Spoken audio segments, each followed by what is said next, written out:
জানেন তো, গত 7 জানুয়ারি 2026 বারাসাতের হেলাবরতলা মোড়ে একটা রাজনৈতিক সভা ছিল। তো আমি বারাসাতে আসছিলাম।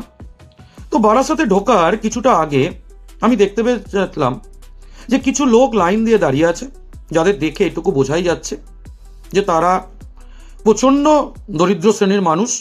হয়তো কারোর বাড়ি কাজ করেন, হয়তো টোটো চালান, হয়তো ভ্যান চালান, হয়তো মোটর ভ্যান চালান, বা কোনো ইটভাটায় কাজ করেন।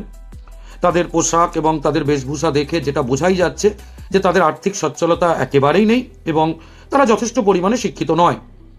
কিন্তু তাদের সবার হাতে একটা করে দলীয় ঝান্ডা ধরিয়ে দেওয়া হয়েছে এবং তাদেরকে লাইন করে দাঁড় করিয়ে দেওয়া হয়েছে যে মিছিল করে তাকে ওই সভাস্থলে নিয়ে যাওয়া হবে। এবং সেই মিছিলের পুরো ভাগে 4-5 জন ভদ্রলোক দাঁড়িয়ে আছেন। বুঝাই যাচ্ছে যে তারা নেতৃত্বস্থানীয় লোক। অদ্ভুতভাবে এই কন্ট্রাস্টটা চোখে এলো। তাদের মধ্যে 2 জন ফোনে কথা বলছে, দুটোই অ্যাপেলের ফোন। তাদের হাতে এমন কোনো আঙুল নেই যেখানে আর একটাও আংটি পরা বাকি আছে। এই ছবিটা দেখে আমার আজ থেকে বহু বছর আগে একটা বাংলা সিনেমার কথা মনে পড়ল। সিনেমাটার নাম ছিল লাঠি। ভিক্টর ব্যানার্জি অভিনয় করেছিলেন, অসাধারণ অভিনয়।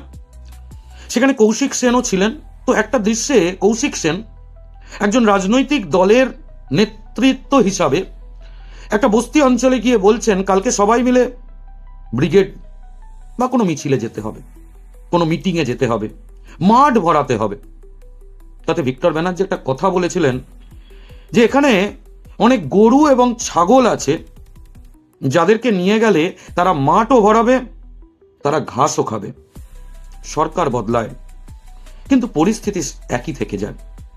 রাজা আসে, রাজা যায়, কিন্তু প্রজাদের অবস্থা, সেই দরিদ্র মানুষের অবস্থা সেই অস্তাচলেই থেকে যায়। আপনি কি বলেন? কমেন্ট সেকশনে অবশ্যই জানাবেন।